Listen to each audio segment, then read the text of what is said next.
Mr Chairman, returning for his second question, Mr Phil Sweeney. Thank you. Yes, thank you, Chairman. Before I get on to my next question, might I just draw the Chairman's attention to Section 250S of the Corporation Acts? And this says, point 1, the Chair of an AGM must allow a reasonable opportunity for members as a whole at the meeting to ask questions about or make comments on the management of the company. Point 2, an offence based on subsection 1 is an offence of strict liability. Now, I'm sure everybody would agree here, this is not your average AGM.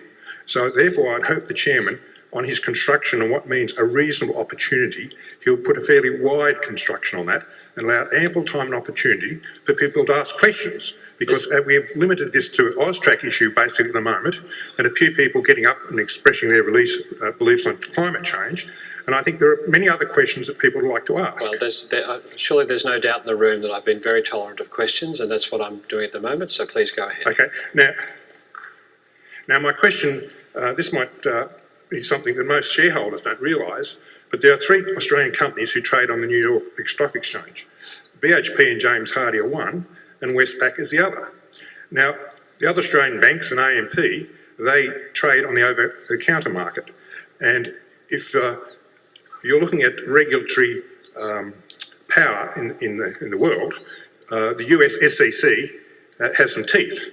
And AUSTRAC, ASIC rather, is regularly ridiculed in the media as watch puppies.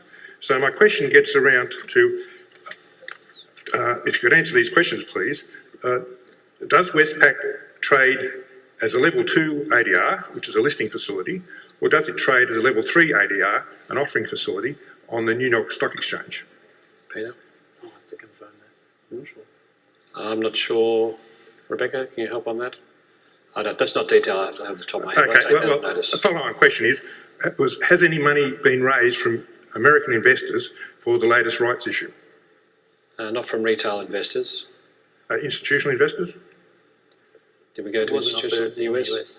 In the US? Wasn't offered in the US. Speak up, please. Wasn't offered in the US. Was not offered in the US. Thank you. Okay, so that you may have dodged a bullet there, you might say, because it might reduce the likelihood of the SEC taking an interest in the matter. But nevertheless, have you received any inquiries from the US SEC, US Securities and Exchange Commission at the moment?